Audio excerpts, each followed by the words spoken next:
不是多啊，多大多了呀？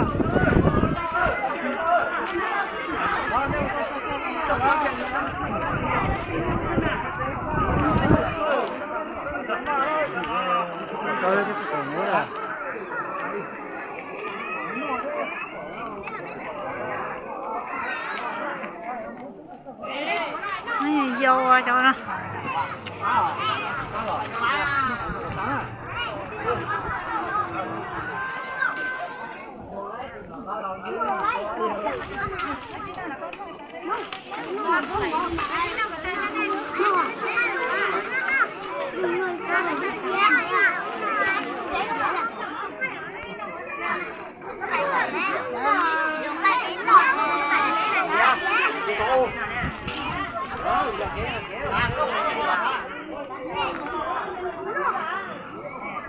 Cho mấy ấy nó là tôi nó mỏi xíu.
Dạ chỉ mua chỗ lòng ăn luôn nè. Bây giờ chỗ lòng ăn luôn bỏ chị đó.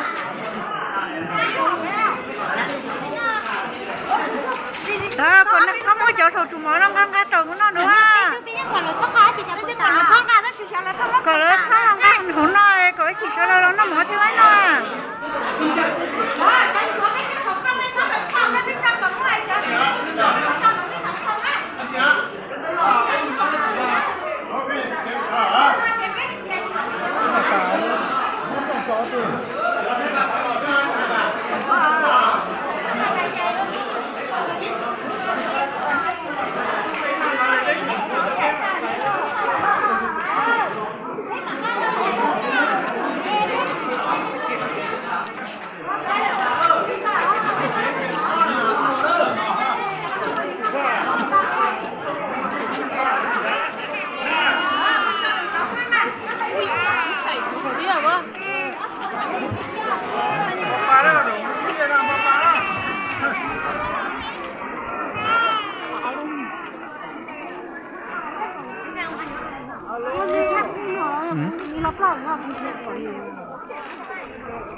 Chưa có ý chồng cầm lông nó này, cho nó chuồng cầm lông à.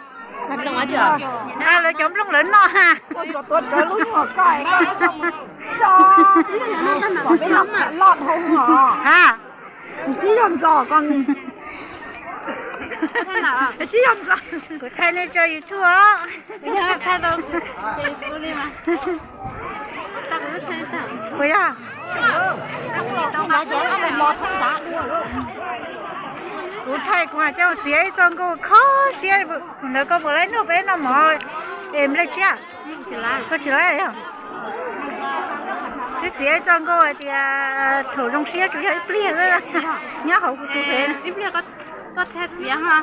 Có phải không? Biết có sao có dân nào có cái mua sao là cái gì thôi. thầy tao nào lấy quá Biết có sao đâu có tận mấy xin cho.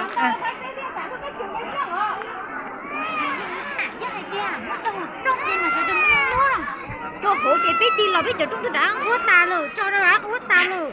Chị cho nó là thứ dài bố tôi chị trâu. Cái này chừng cả là dài biết sao? Ê chừng nó biết từng bát cũng đủ rồi. từ còn này cho nó chỉ bắt cá. Ê lỡ đi cái chợ. Cái chợ tụi ấy như này. Mấy tụi nó thông ra là không có. Nhớ không? Mấy tụi này cứ kia trâu à. Nói là sẽ chẳng dồn nó hả?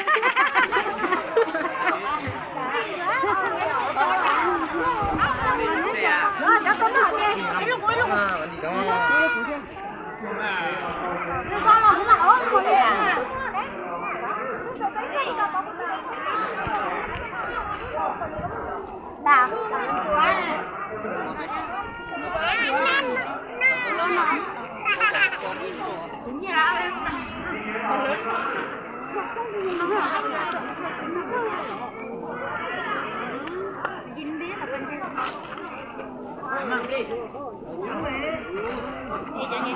nó còn đồ nó kén đuông cả rồi nè cả rồi lấy vô kia rồi rồi năng à chị đó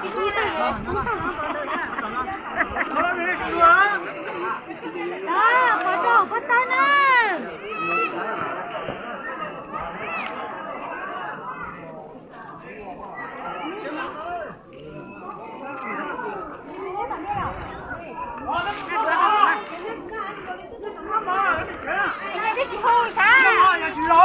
tao nó cho món thế hả?